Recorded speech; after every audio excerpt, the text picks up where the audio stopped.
চুঁচুড়ার একটি এসআইআর শুনানি কেন্দ্রে এসে ক্ষোভ উগরে দিলেন এক বৃদ্ধা। গাঁটের কড়ি খরচা করে ভাঙা পা আর অশক্ত শরীর নিয়ে চুঁচুড়ার একটি শুনানি কেন্দ্রে এসে ক্ষোভ উগরে দিলেন চুঁচুড়া শহরের এক বৃদ্ধ দম্পতি। কারণ নির্বাচন কমিশন জানিয়েছিল, যারা প্রবীণ ও শারীরিকভাবে বেশ অসুস্থ তাদের শুনানি কেন্দ্রে যাওয়ার কোনো প্রয়োজন নেই, বাড়িতে গিয়েই তাদের শুনানি করা হবে। চুঁচুড়া বিধানসভার অন্তর্গত জীবনপালের বাগানে একটি শুনানি কেন্দ্রে প্রথম দিন থেকেই দেখা যাচ্ছে প্রবীণ নাগরিকদের হয়রানির ছবি। কখনো দেখা যাচ্ছে হুইল চেয়ারে বসে শুনানি কেন্দ্রে আসতে, কখনো বা ব্রেন স্ট্রোকের পেশেন্টকেও শুনানিতে হাজির হতে বলা হয়েছে। এই যেমন হুগলি চুঁচুড়া পৌরসভার 12 নম্বর ওয়ার্ডের বাসিন্দা মিত্র দম্পতিকে সরাসরি শুনানি কেন্দ্রে আসতে দেখা গেল। আবার গত 10ই জানুয়ারি 90 বছরের প্রশান্ত কুমার মিত্রের শুনানি হয়।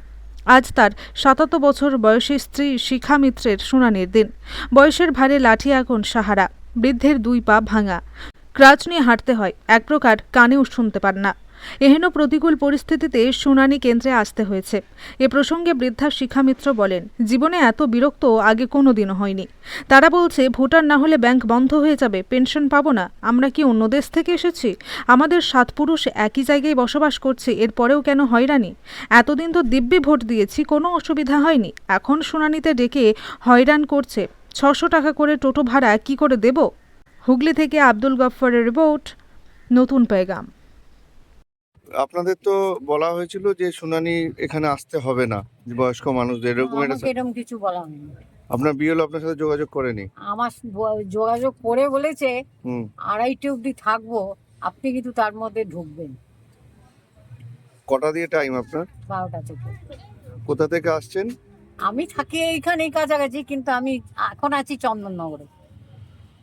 দেখা যাচ্ছে যে লাঠি সাহারা নিয়ে চলতে হয়। আমি এমনি হাঁটতে পারি না, ও পায় না, ওকে 2 হাতে ক্যাশ নিয়ে চলতে হয়। দুজনকে শুনানিতে আসতে হয়েছে? হ্যাঁ, ওর আগে হয়ে গেছে 10 তারিখে, আমার আচ্ছা। আগে। আর এই যে ধরুন 1200, 1400, 1600 আমাদের এই টোটো ভাড়া লাগছে দুজনকার দুদিনে, এগুলোও তো আমাদের পক্ষে একটা বিশাল চাপ না?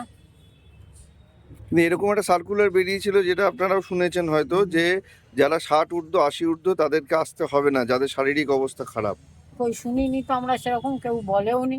বিএলও যোগাযোগ করেনি? না বিএলও বলেনি এরকম না ধরনের? না, আমি বরঞ্চ বলেছি, তাইতে বলেছে আপনারা নিচে এসে আমাকে ফোন করবেন, আমি দেখবো কি ব্যবস্থা করতে পারি।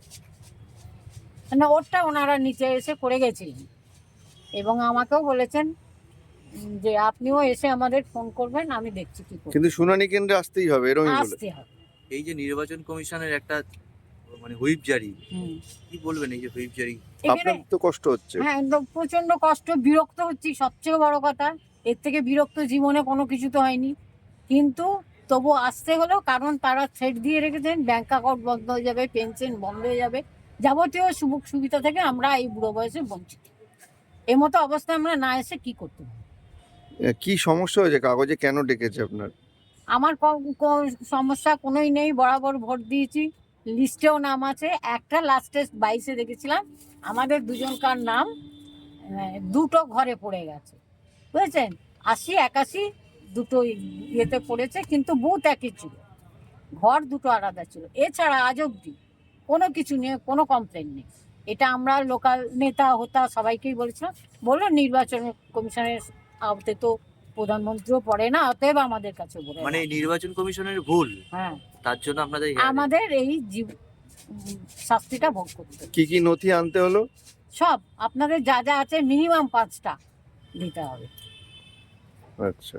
তার মানে Aadhaar card, voter card, pan card ছেড়ে দিন, আপনি লেখাপড়া কতদূর করেছেন, মাধ্যমিক, উচ্চ মাধ্যমিক, অ্যাডমিট কার্ড, ওরা সার্টিফিকেট রেজাল্ট দেখে কি করবে, তা বার্থ সার্টিফিকেট। হ্যাঁ, বার্থ সার্টিফিকেট আমাদের কালে কোথায় ছিল? আমাদের তো আতুর ঘরে জন্ম, হ্যাঁ, নার্সিংহোমে তো নয়। তো সুতরাং সেসব আমাদের নেই। মিউনিসিপ্যালিটির রেকর্ড অনুযায়ী এই সেই এই বয়স আমাদের সবই স্কুল কলেজের সার্টিফিকেট। আপনি এসে জানিয়েছেন যে আপনি নিচে বসে আছেন? ফোন ধরেনি, ফোন করতে ফোন বলেছিলেন করছেন? যে ফোনে করেছি 2বার, উনি ফোন ধরেন। এই যে এতক্ষণ বসে আছেন, টয়লেট যাওয়া বা কোনো হ্যাঁ, কিছু সে তো যাওয়া, অসুবিধা হয়। ও নয় গিয়ে যেখানে হোক দেখে শুনে করে আসতে পারে, আমার পক্ষে খুব অসুবিধা। মানে পরিষেবা কিছুই পাওয়া যাচ্ছে না? কিচ্ছুই পাওয়া যাচ্ছে না। তার মধ্যে আমার মানে মেইলি ব্যাপার, যেটা আমার হিক্সাটমি অপারেশন, সেই জন্য আমার ইউরিন যখন তখন পেতে যায়, এরকম একটা প্রবলেম আছেই। কতক্ষণ দাঁড়িয়ে আছেন?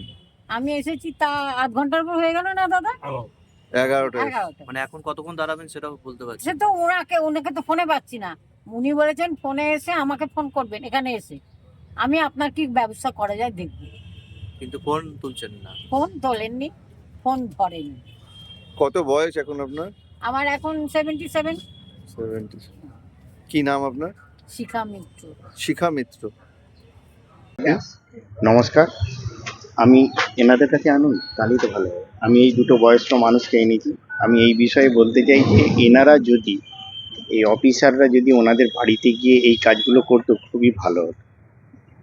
আর একটা দিক হচ্ছে যে কত ঘন্টা থাকবো এখানে, ভাড়া নিয়ে এসেছি যদিও, আমি ঠিক বলতে পারছি না যে কত ঘন্টা থাকা হবে। আর এনারা এসেছে চন্দননগর থেকে ভাড়া তো এনাদের মোটামুটি 500 থেকে 600 টাকা ভাড়া আছে। এই বিষয়ে আমি আর কি বলবো। হ্যাঁ, যেটা তারপরে এটাও আমাদের পক্ষে একটু অসুবিধা। এনাদের পা ভাঙা, এক প্রকার প্রতিবন্ধী টাইপের মতো কাজ করছে, হাতে রুলার আছে, তাদেরকে কষ্ট করে আনা। আর স্যারেরা যদি ওপর থেকে নিচে এসে কাজটা করে মনে হয় ভালো হবে, বা বাড়িতে গিয়ে করলে তো আরোই ভালো হতো। আর কিছু বলার নেই আমার। আমি আর কি করবো। কি নাম আপনার? আমার ভালো নাম হচ্ছে আবুল হাসান মিদ্দা। আমি থাকি চন্দননগরে। আমাদের আমাদের বলা হচ্ছে যে এটা যদি না যাওয়া হয় তাহলে আমাদের ব্যাংক অ্যাকাউন্ট বন্ধ হয়ে যাবে, পেনশন বন্ধ হয়ে যাবে। এটা এক ধরনের থ্রেট। তো এটা এই সমস্ত বয়সের মানুষদের দিয়ে কি হবে আমি তো বুঝতে পারছি না। সেই ভয়তে আপনাকে আসতে সেই হয়েছে। ভয়তে আমাকে আসতে হচ্ছে। আমি হয়তো ভোটের সময় অসুস্থই রইলাম, দিতেই পারলাম না ভোট, তাতে ফায়দাটা কি হচ্ছে? হ্যাঁ, এইসব নানা টেনশন আমাদের উপর দিয়ে যাচ্ছে। এটা কি মানে কি কতটা মানবিক আমি ঠিক চিন্তা করতে পারছি না। মানে নির্বাচন কমিশনে মানে আপনাদের দিকটা ভাবছে না বয়স্ক হ্যাঁ। মানুষদের। মানে আমরাও তো ভোট দিই, তাহলে আমাদের দিকটা কেন ভাবলো না? 2002-এ ভোট দিয়েছিলেন, হ্যাঁ, দিয়েছিলাম, ভোটার লিস্টে নামও আছে, তারপরেও এইভাবে। তারপরেও এইভাবে হ্যারাসমেন্ট করা কোন কারণে? মনে হয় আমরা বাইরে থেকে এসেছি না, কোথাও ছিলাম, আমাদের বাস্তু ভিটে নেই, এইগুলো ভাবার কি কারণ? আপনাদের সবই তো আছে, দলিল জমি সবই তো আছে। আমার নিজস্ব ফ্ল্যাট আছে, আমার সবই আছে। আপনারা কত বছর মানে এখানেই তো অনেক বছর বসবাস করছেন। আমার তো এখানেই জন্ম, এখানে আমার 7 পুরুষ এখানে, আমাদের এই বাড়িতে 7 জেনারেশন চলছে। তারপরে বুঝতে পেরেছেন? হ্যাঁ, তারপরেও আমি হেয়ারিং এসেছি, কোথাকার এসেছি, মালদা থেকে না মুর্শিদাবাদ থেকে, এখন আমি নিজেই বুঝতে পারছি না আগের জন্মে কোথায় ছিলাম।